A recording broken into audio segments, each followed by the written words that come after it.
How's it going, everybody? This is Ron Sparkman from OpportunityU.com, and today we've got another amazing interview with someone that's incredible, Dr. Jason Reimuller, and he is the head of Project Possum. It's a science astronaut program, and we're going to talk way more about that and kind of see exactly just what that is. Most people hear astronauts and they think, oh, hey, you know, it's just like it's NASA. No, it's entirely different, even though they do work with NASA. So we want to introduce you, Jason. Jason, thank you for coming on today. We're glad to have you and talk to you about what you're doing. We're here today at the Space Foundation, which is actually where there's going to be Possum Academy is going to be here. We're going to talk more about that in just a few minutes. But Jason, welcome to the show, sir. Thanks, Ryan. Thanks for the introduction. Yeah. And yeah, always honored to talk about the program here and be at the Space Foundation. Really looking forward to kicking off Possum Academy here in May. That's going to come up really quick, about half a year now. Yeah, so we've been here looking at everything and how everything's going to integrate to the courses and events and everything that the Space Foundation does here for people in Colorado and the Rocky Mountains. And looking forward to it. Yeah. So we were just going over the logistics a little bit about what's going on and how we're gonna, how he's going to do Possum Academy here, and I'm really excited because I'm gonna be joining in as well. So we'll get to the details of that in a little bit, but we always like to start off with you know, the basics of things. What inspired your love for space and science, especially to create a program like what you have now? What started it for you? Oh, I don't really know a life before passion for space. I think like you grow up with it. You know, you're inspired. I remember growing up with my grandfather, who was a career aviator. In fact, he was, for anyone that's read Catch-22, he was fictionalized as Colonel Cathcart. Joseph Heller served under him in World War II. Yeah. And he flew B-25s, B-45s after the war, worked with the Harrier, jump jet, a number of things. So it's kind of interesting. I grew up with a grandfather, got into aerospace, who was fictionalized as Colonel Cathcart. I remember asking him once what he thought about Joseph Heller, and he paused for a while and said, well, Captain Heller was very average. Anyway, that's the worst I've ever heard him talk about anyone. But, you know, I grew up with Apollo, and every, you know, just was always, couldn't get enough of it growing up, and always wanted to be a part of this somehow. And you know, things change, and seeing here how space is getting more into commercial, and how much of our own climate ultimately we go out to reflect back, and how much of what we know about things like our climate, for example, come from space platforms and space exploration itself. So I guess Possum came for a fusion of a number of different things. I was at the University of Colorado. I came in with a background in physics and flight test engineering, and loved flying anything that I could get into an aircraft. And I came into University of Colorado and got involved with the AIM mission, which was a satellite to study noctilucent clouds. Well, at the time I didn't know what noctilucent clouds were, but I knew that was going to be my next question. Like, what is that? I know that's one of the major focuses that you guys do that. So what are those? Well, at the time I knew it was nothing more than an excuse to get me behind an airplane and send me to the Arctic and deal with space stuff. But noctilucent clouds are actually of keen interest to a number of communities. They are these extremely high altitude clouds, like on top of the mesosphere. So you have the troposphere, and you have the stratosphere, and the mesosphere is above that. These are clouds about 83 kilometers high. So if you look up here, a lot of the cumulus clouds we have are just a couple kilometers high. Maybe some of the cirrostratus, maybe 6, 7, or 8 kilometers high. But these are really kind of space phenomena. They're altitudes where the atmosphere is maybe 1/300,000th as dense as it is here at sea level. So it's amazing you can see anything. But we've been seeing these clouds. We've observed them first in 1885, and we've been seeing them with increased intensity. We think the reason is because it's tied to global climate trends, in particular man-made contributions of CO2 and methane that are changing our global climate. But they're of interest to other communities as well. For one, the space shuttles never permitted a re-entry through a known noctilucent cloud. In fact, one of the 4 hypotheses to the disintegration of Columbia was that it had flown through a noctilucent cloud. Would a noctilucent cloud harm a re-entry vehicle? Probably not, but we really don't know. We want to make sure. We know so little about this atmosphere. And this is an area that we've only been to, going through and re-entering. This is at the edge of space. You're nearing it, aren't you? Aren't there? You're really at it, or is it space? Oh, it depends on the definition. The atmosphere drops off exponentially. But the standard definition is about 100 kilometers high is where space starts, and that happens to be the upper edge of the mesosphere. But this is a part of our world that we know so little about. People joke about it being called the ignorosphere because we don't know that. I don't think that's the first time I heard that. That's great. Yeah. And, but it's the most sensitive, most dynamic part of our whole environment. This is where the sun's environment interacts with the Earth's environment. Energy from the Earth in forms of gravity waves rise up and break. So we have this mixing of the terrestrial and the solar environment. It's so sensitive. If small changes of the atmosphere here can reflect themselves greatly in our mesosphere. So it's really a wonderful opportunity to really understand this incredibly sensitive part of our entire Earth's ecology. And I think it's one of the big things that so many people that have been to space, astronauts, go to space, and they say once you go to space and you look back at Earth and you see it and you see that thin layer around it, you realize just how fragile it really is, and how absolutely you can say, oh, well, there's nothing humans can do to change things. We absolutely can, and that's kind of the work that you guys are doing. And you also I think you put up a video from Tech Insider that's talking about these clouds and these cloud systems just recently. So you check them out. We'll drop all the information below for social media, but they're always Project Possum on Facebook is always sharing really cool information for people that want to inform themselves more on the work that they're doing in all the different areas. So that's always really cool. And speaking of the different areas, can you tell us a bit about what aeronomy? I'm thinking I'm saying that right.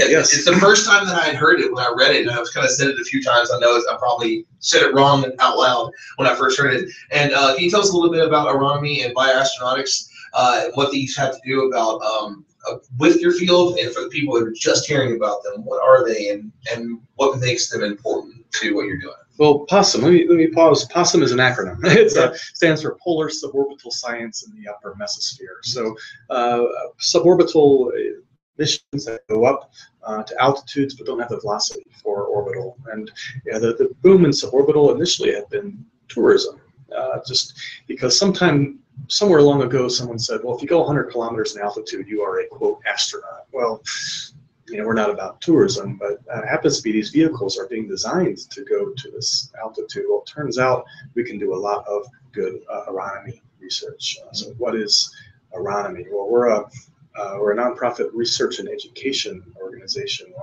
We emphasize education because the science is only as good as how well you can communicate it, and how well you can communicate it can affect the policies that the science should be driving. Yep. So,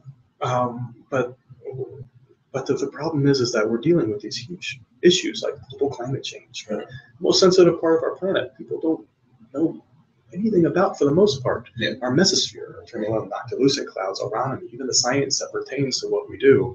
Aeronomy is a study of our upper atmosphere, specifically that which is above the stratosphere, the mesosphere, and the ionosphere.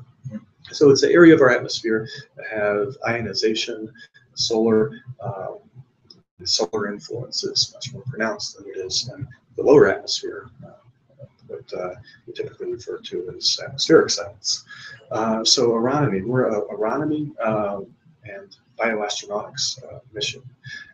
So aeronomy, because we deal with trying to understand the mesosphere, in particular noctilucent clouds being the biggest observable. So if we can observe and analyze noctilucent clouds, that can tell us more about the dynamics, the energy, momentum deposition, and the transference of that, the energy and momentum from the solar environment to the terrestrial. We can model the upper atmosphere in a way that we can address fundamental questions about our global climate. Are we affecting our global climate? In particular, how is man affecting our global climate? What does that mean?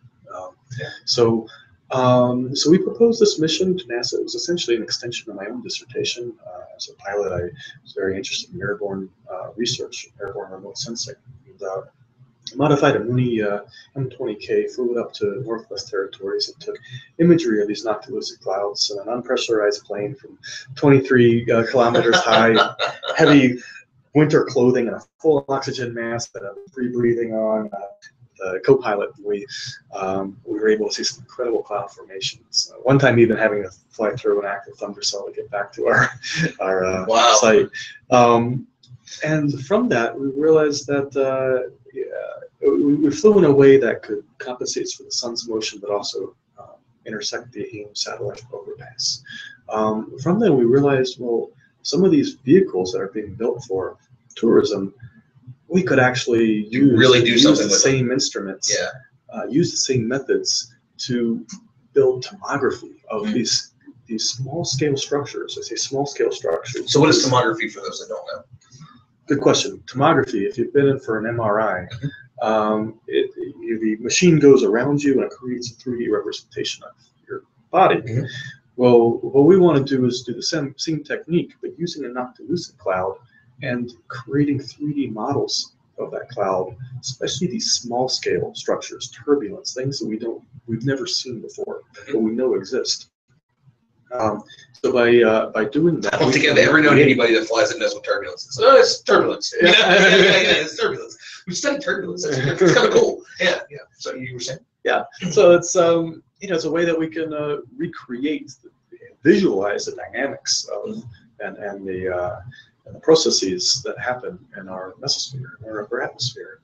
That's it sounds. I mean, it really is incredible work, and it's on the edge of a lot of things that people don't necessarily think about. So often you hear that these sciences that we don't completely understand them, and for that reason, climate science has been politicized when it doesn't need to be. And we've got scientists that are really working on it, like yourself and Juliana from Science in the Wild. That she goes in the air with you, but she's down here on the ground and she's working. She's a glaciologist working on these ice cores and working on these things. And then you're up in the atmosphere, in the upper atmosphere, flying and seeing these things and trying to understand them. And it's really important that people understand that the science is certainly advanced, and so often people try to say that it's something that it isn't. And it's amazing to hear it, that there are these people who, like you said, don't really know the sciences, even as someone that's interested in it. There's things that I hear and read on Project Possum that blow me away. I didn't know that. That's amazing. Always learning stuff. And especially from you, and that's really kind of what you tried to do with it. And now not only have Project Possum, but you got Possum Academy. So that's where this kind of work comes in. So what is Possum? What is Project Possum specifically, and what is Possum Academy, which you're going to have here at Space Foundation? Let me backtrack a little bit to your statement about climate studies. One thing that's very interesting about noctilucent clouds is that the changes that we see, we believe, are attributable to carbon dioxide and methane, which happen to be man-made drivers of climate change. Well, we know that global climate is being driven by both man-made drivers and some natural drivers. Absolutely. The last full model, I think, attributed 7% overall to natural drivers like solar changes and volcanism, and the rest to man-made drivers. Now, even though the scientific community is more or less united of this and the debates over the magnitude, that this still becomes something that becomes politicized over political interest. Well, the role of the scientist should be one of unbiased and feeding back to the system, especially if democracy is going to work. We have to have good science communication. And I think one of our strengths with Possum is that this has to be a manned mission, and not to lose cloud tomography. It's manned because we can't observe what we need to study from the ground. We can't see it from space. You need a trained operator that can identify in real time the features of most interest and be able to use the instruments to create the imagery from which we'll build the models, from which we'll address questions, these fundamental questions. So this manned component adds a lot to our ability to communicate the science, what we do, why we do it, why people should care. Yeah. Because every person that comes through a program has a unique story. Maybe they come from an emerging nation and see astronautics as an opportunity to drive STEM education, science and technology education in other countries. Maybe they are of a different science field that always had an interest in astronomy or space exploration. Everyone has this unique story, and those unique stories allow them to communicate to their own individual communities why what we do, why people should care, what it means for them, why people should care about astronomy, why people should care about noctilucent clouds. So, and that's something too. So you guys put a face on it. You get to put a face on that. So often people say, well, it's just these scientists that have, like they're making big money and blah blah blah and so on and so forth. And again, politicizing it. And then I've been fortunate to meet and speak with people like you, Dr. Hordiski, and what you guys work on, and you see that you guys are just regular people that love what you do. This is a labor of love. Nobody's getting rich off this. It's just this is something to outreach. You do this because you love it and because it matters to you, and it's on the edge of science in what you want to be able to show the world, and that's the heart of it. You can hear the heart behind what you're doing and what she's doing with Science in the Wild and what you guys are working on and how you're making the world literally a better place. And it's incredible, and it's working with the program that you've done on now. Well, we try. Ileana and I support each other a lot, and in fact, it's very much the same mission. Citizen science. How do we make science more democratic and more accessible? Or we're not dealing with huge university overheads, or we're not less concerned about budgets themselves. We're a grassroots effort that is always international. We don't get involved with political differences. We've had people from 24 different countries and all 6 continents come to be a part of Possum, and we really believe that we're dealing with 2 of the most international of things. We're dealing with understanding and protecting our global climate, and we're dealing with manned exploration of space. And these are things that should be intrinsically international. And so we pride ourselves on the internationalism of it. And Science in the Wild is another great example. In Ileana's case, focusing on glaciers and mountains and changes in these. It was great working with her in Baffin Island last April. And in some ways, astronomy and glaciology are very complementary. Astronomy in the atmosphere is what we change directly. What we see reflected in the clouds are directly resulting of how we're affecting the chemistry and composition of our atmosphere here. And that changes the radiative balance of our Earth, and it warms the planet. And what we're seeing in a warming planet, the effects of that are what we see, for example, in receding glaciers. Glaciers are a wonderful observable of warming climate. So in a way, these are very separate but very complementary sciences, but both fundamental to contributing to our understanding of global climate. So Science in the Wild is a great example of a citizen science effort where you're bringing in people directly and they're contributing to science. So sometimes even as collaborators, co-Is, but they're students too. It can really be anybody. My friend that got me into climbing, that's how I met Ileana, and he's going on both. He's going on both trips, and he's never had a science class. He's a DJ and a construction worker. He has his own adventure business that he's working on with Accent Adventures, but that's not necessarily his focus. He likes climbing and mountain climbing and mountaineering, but he is really excited about what he's going to be able to do on this. And you find that a lot of people that are interested in exploration, the people that want that, and the same thing vice versa with astronauts. You see a lot of astronauts that are scuba divers that do deep sea diving, that do mountaineering, that do that kind of thing. It's normally something that's a strange kind of connection. The more people that I meet, the more people that I see that, oh yeah, I've climbed Mount Kilimanjaro. I did it 3 years before I went to space. You see so often that it's something that's connected to people, that there's these mix of different ideas and passions that they put together for this. And it's something that obviously, I think you're going on the next trip with Science in the Wild to Aconcagua, right, or Chile? Are you doing both? Yes, just the Chile, the Mars analog. Okay, so you're going on the Mars analog, and then of course next year we're going to be working on some Hot Breach stuff, and you're going to be doing Possum Academy. And are you doing Project Possum here, or Possum Academy? What's the differences between the two? What's the program? Well, Possum Academy is an outreach education program that we're doing here at the Space Foundation. It's an extension of the Scientist Astronaut program that we do at Embry-Riddle. A number of people that come through there are educators interested in how do we inspire people in STEM? How do we communicate the science of astronomy? So here is the program that it's like a space camp or space academy that is very immersive education designed for advanced high school students or undergraduate students with an interest in astronautics, an interest in astronomy, interest in science, can come and learn about all the sciences that go. It culminates in a full mission simulation and actual pressurized spacesuits using the instruments that we have designed and verified for flight itself. So much of that you can learn about. the atmospheric science and astronomy. You need to learn about remote sensing and the instrumentation that goes with it, the solar mechanics and the scattering that go into where we launch, how we launch, and about operating safely in a spacesuit. You need to learn about aerospace physiology and hypoxia and operations in spacesuits, and all this comes together so you can do simulated mission, orbital mission to do optical cloud tomography. So that is, we're really excited about kicking that off here at Space Foundation. But Project Possum, certainly being the broader program, this is research and education, and what we have research-wise this year, we do with a lot of our graduates that come through the Scientist Astronaut program, one of which this June is going with aircraft to high-level Alberta to test instruments that we're going to later fly in Antarctica to study noctilucent clouds on a high-altitude balloon on a NASA-funded mission called PMC Turbo. That's was proposed and won by a number of Possum team scientists.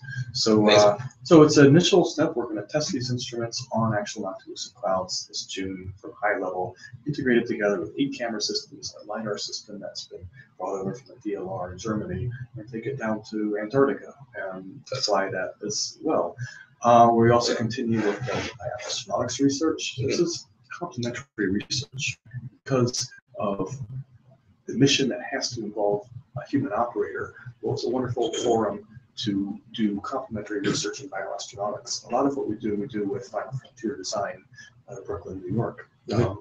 And how we involve and train our students brings value synergistically to their NASA Space Act agreement and their requirements to be able to provide analog data that will help them mature the technology readiness level of their spacesuits. So you're doing your own aeronautics, and then you're also helping NASA with theirs as well. That's incredible. Yeah. They, what we do for our students in the simulation is one thing, but then a number of our graduates we work with the National Research Council in Canada to do microgravity and IG analog flights and test compatible technologies like a seat we developed for the suits, and we're looking at some other integrations in the year to come, leading up to suborbital testing.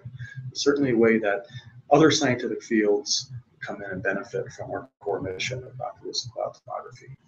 And if I'm correct too, I think you guys are also doing like fall comment stuff. And I know that you were on you were featured on Exploration Space with Emily Calandrella. Yes. And I love it too because she's also a fellow. She's from West Virginia. She's a WVU graduate. So there's not a whole lot of people from West Virginia that you hear really talking about space. I mean, we've got the big one with Chuck Yeager, even though he never really went. When you talk about flight, Chuck's the man. Yeah. And so that's the airport I always fly out of. My grandfather knew him. Yeah.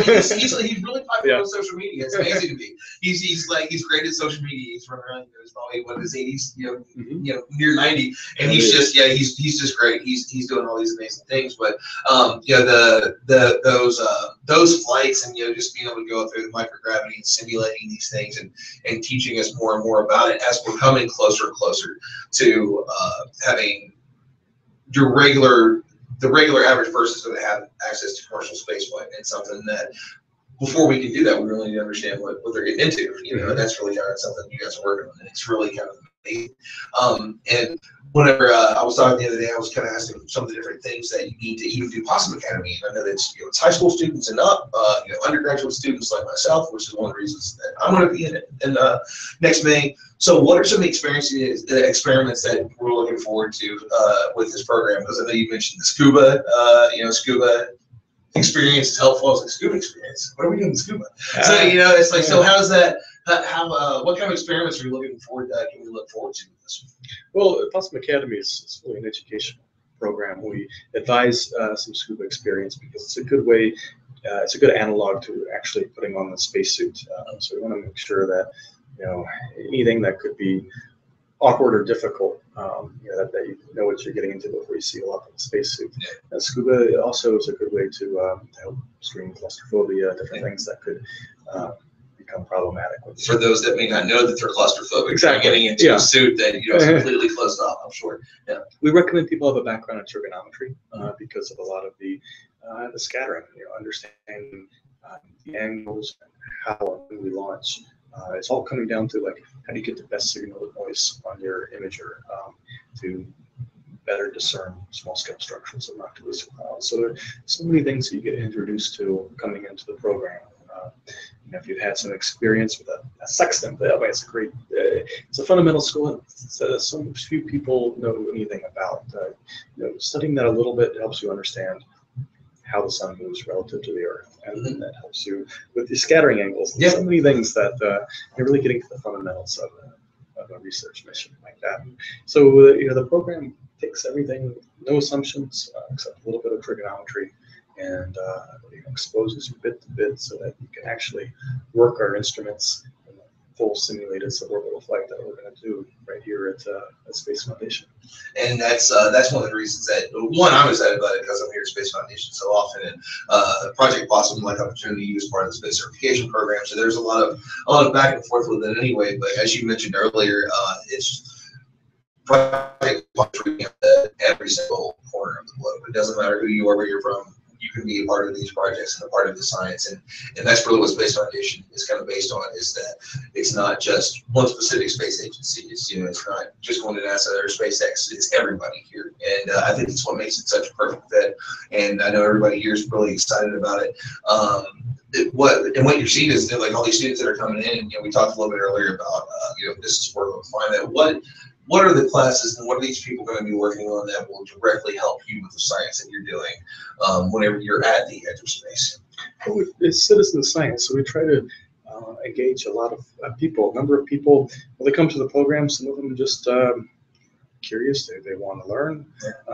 Some come for different reasons. Some want to get involved directly with the research that we do, so we enable that. Some ultimately want to fly to space and it's an orbital mission.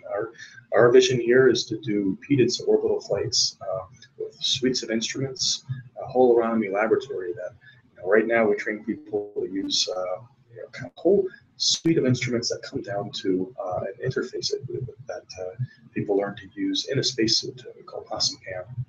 That drives a cinema quality film camera that we can control the iris and the zoom to focus in on fine scale structures. Also drives a wide field imager, an infrared camera, neutral charge particle detectors, as well as means to determine temperatures through two different measurements of pressure and density, and means to take samples of concentrations of the atmosphere. So we really turned everything into a astronomy laboratory that is simplified as much as possible for an operator to work inside a pressurized spacesuit. The people that that obviously when the vehicles are ready for suborbital flight, these skills will be very refined. But in the meantime, we focus on what we can do now. Vehicles will be on their own timeline. Right now, we're focused on building these instruments for Antarctica, testing them in high-level Alberta, taking them to Antarctica, doing the education outreach, educating people about astronomy and astronautics, and then also the bioastronautics program, continuing with our microgravity program and our integration program. And that's the more advanced program, right? That's the one that you would have had a little bit more experience before, or is that still within the range of kind of the Possum Academy? So these are all open to our graduates as well here in the citizen science efforts. We have a SciArts program that we've worked together with several astronauts, Nicole Stott and Don Pettit. They've come to a forum that we do and work with some of our classes as well. Don is amazing. His huge professional interest in noctilucent clouds, and we talk about doing things from grounds and aircraft. He talks about it from the space station. That's gonna be amazing. I was on the other side of it looking down on it. That's incredible. Yeah. Exactly. Yeah. And they're both planning to be back for Possum as well. And Winston Scott is a new advisor to the program as well. So, and that's the one at Embry-Riddle, right?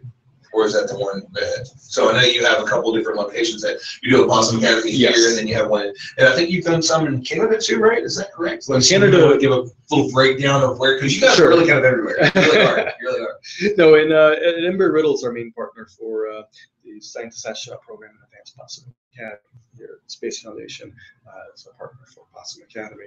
Canada, we do the microgravity research.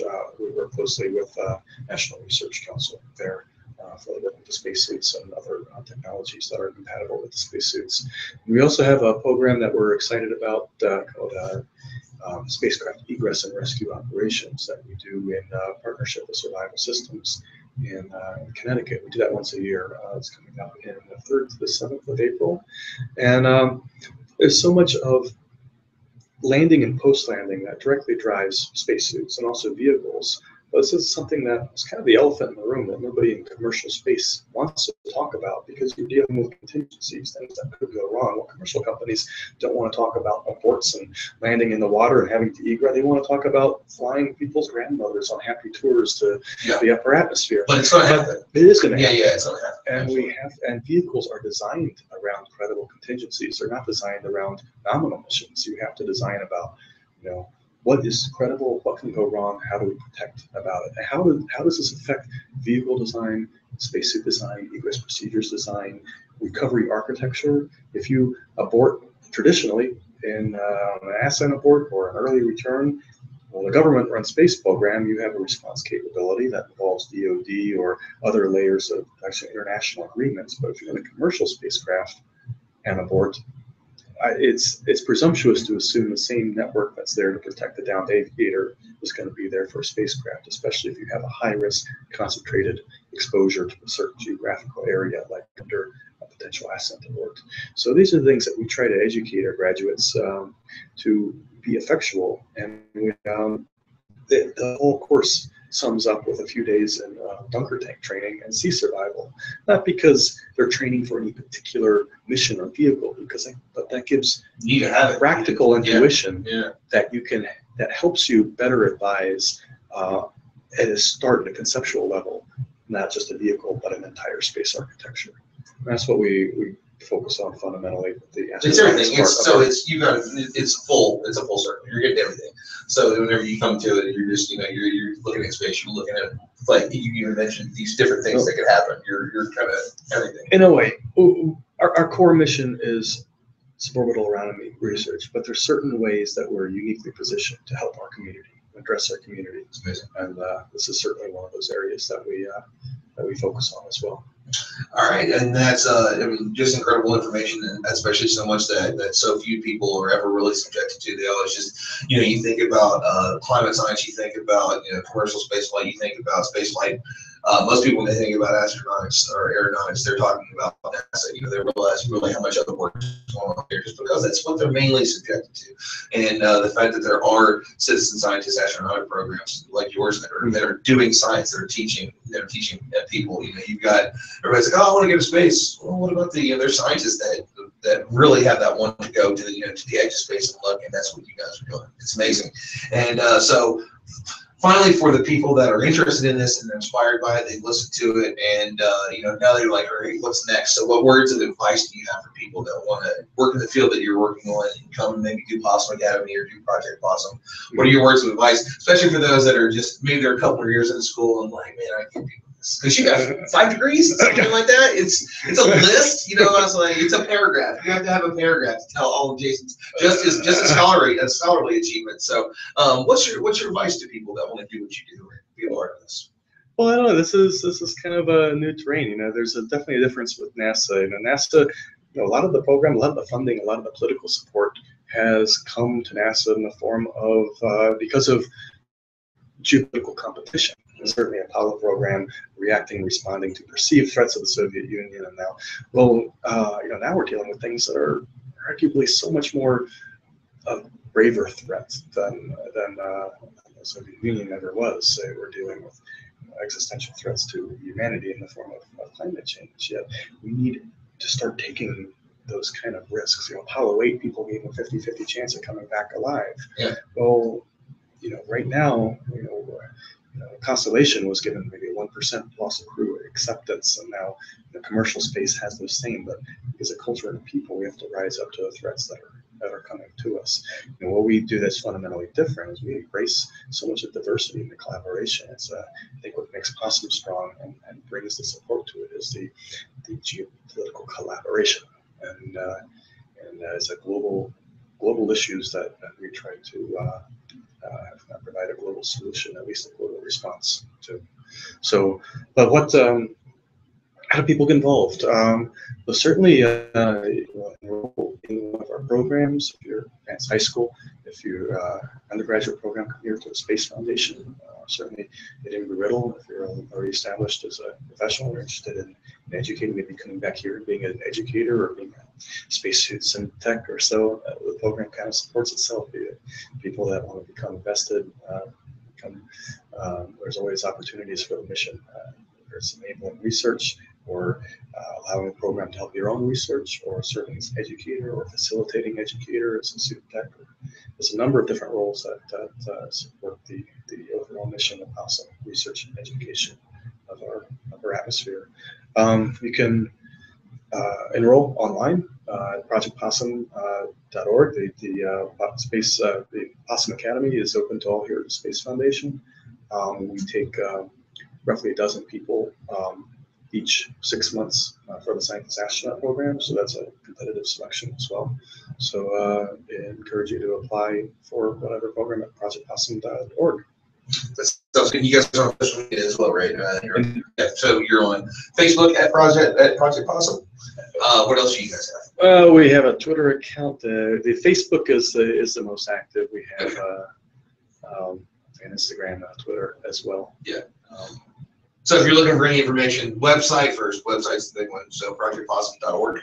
Yes. And then facebook.com/Project Possum. So it's been really an amazing time talking with you today. Thank you so much for the information. I'm going to drop all the details below. You want to check them out on social media, check out the different things they've got going on here. We'll actually be giving updates too, because I'll be helping with Space Foundation and outreach. And I'm actually going to be in the class, so you can always come out and hang out with both of us and watch Jason confuse me a lot next spring. So thank you so much for your time today, Jason. And we'll see you guys on the next episode. Thank you for watching. Thanks for having me, Aaron.